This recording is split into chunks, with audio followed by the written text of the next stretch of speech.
సంవత్సరాల తరబడి ఎన్ని మందులు వాడినా మీ మోకాల నొప్పులు తగ్గట్లేదా? ప్రాణ పెయిన్ క్లినిక్ లో అత్యాధునిక చికిత్స. నా కూతురిని చంపేశాడు సార్. గారాబంగా పెంచి పెద్ద చేసి పెళ్లి చేస్తే అంతం చేశాడు. మా అల్లుడే నా బిడ్డను చంపేశాడు.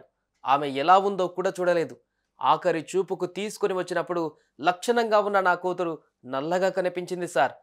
ఎంత బాధ అనుభవించిందో. ఇవి బాచుపల్లి వివాహిత కేసులో మృతురాలి తల్లిదండ్రుల ఆవేదన.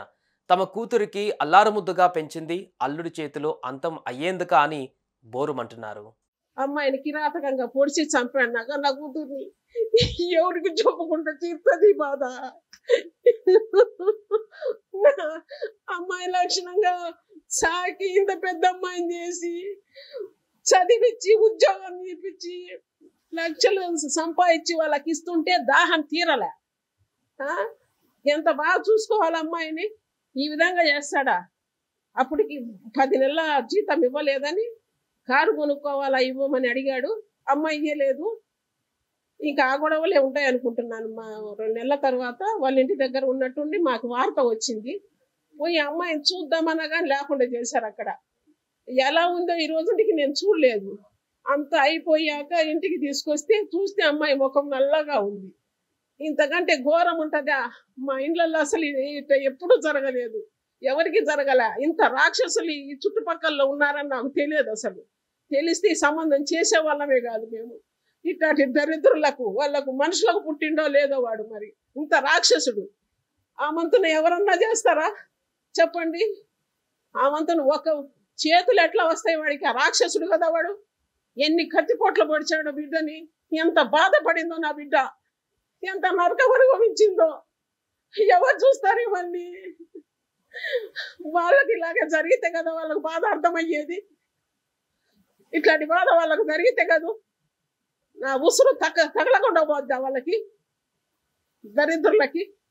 వాళ్ళు కట్నం కోసం డబ్బుల కోసమే చేశారండి ఇవన్నీ.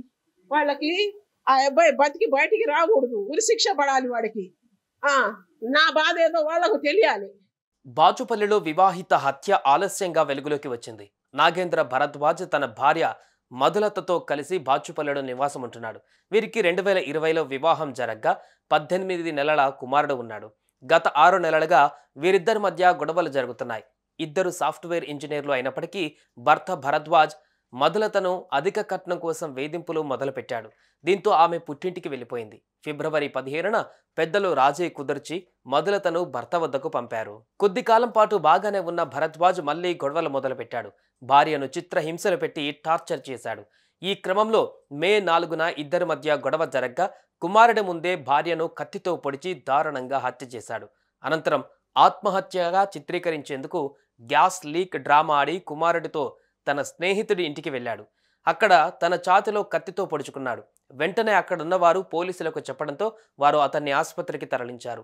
అలానే మధులత ఇంటికి వెళ్లి ఆమె మృతదేహాన్ని పోస్టుమార్టానికి పంపించారు.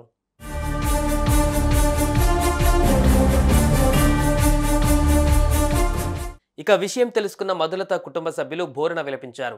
ఈ వయసులో పిల్లలను, మనవళ్లను, మనవరాలను చూస్తూ హాయిగా గడపాల్సింది పోయి కూతురుని పోగొట్టుకొని కడుపు కోతతో రోధిస్తున్నామన్నారు. ఇలాంటి మనుషులు కూడా ఉంటారా? భార్యను ఇంత కిరాతకంగా హత్య చేస్తారా అని ప్రశ్నించారు. వారిని ఓదార్చడం ఎవరి తరం కాలేదు. ఏం జరిగేదేముందండి, మా చెల్లెల్ని అతి కిరాతకంగా పొడిచి బాడీ మీద చాలా చోట్ల కసితీరా పొడిచి, చనిపోయిన తర్వాత కూడా పొడిచి, గొంతులో 6 టైమ్స్ స్టాప్ చేసి తల మీద సుత్తితో మోది కిరాతకంగా చంపాడండి. చంపేశాక కూడా అమ్మాయి కాలు కట్ చేశాడండి.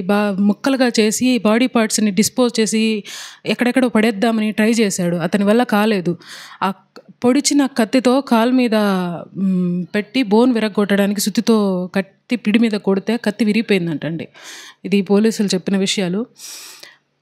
అది చేత కాక ముక్కలుగా చేయడం అతని వల్ల కాక 2 సిలిండర్లు ఓపెన్ చేసి, ఒక సిలిండర్ అమ్మాయి పక్కనే బెడ్రూమ్లో అమ్మాయిని చంపేసి అమ్మాయి పక్కన ఒక సిలిండర్ పెట్టి, ఇంకో సిలిండర్ కిచెన్లో పెట్టి వైర్లు ప్లగ్లో పెట్టేసి షార్ట్ సర్క్యూట్ చేయడానికి ట్రై చేసి ఆ సిలిండర్లు ఓపెన్ చేసి వైర్లు పెట్టేసి చిన్న బాబుని తీసుకొని ఇల్లు లాక్ చేసి వెళ్ళిపోయాడండి. భరద్వాజ్ అనే వ్యక్తిని ఉరిదీయండి సార్, ఉరిదీయండి.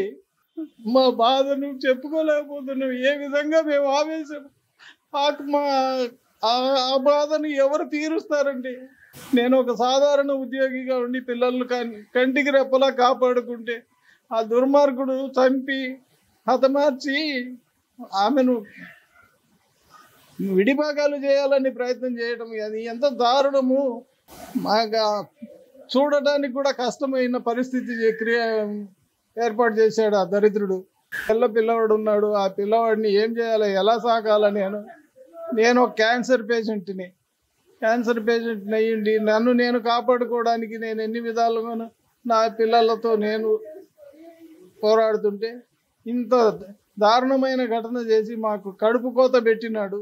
కూతురికి పెళ్లి చేసి ఓ అయ్య చేతిలో పెట్టామనుకున్నారు అందరూ. కానీ ఆమెను ఓ రాక్షసుడి చేతిలో పెట్టామనుకోలేదు. కట్నం కోసం ఏకంగా భార్యనే హత్య చేస్తాడని చిన్న చిన్న గొడవలు ఉంటాయి, కానీ ఇంత కిరాతకంగా చంపేస్తారా అని అన్నారు. తమ అల్లుడికి ఉరిశిక్ష వేసి శిక్షించాలని డిమాండ్ చేస్తున్నారు. సుమన్ టీవీలో మీ పర్సనల్ అండ్ బిజినెస్ ప్రమోషన్స్ కోసం కింది నెంబర్కి కాంటాక్ట్ చేయండి.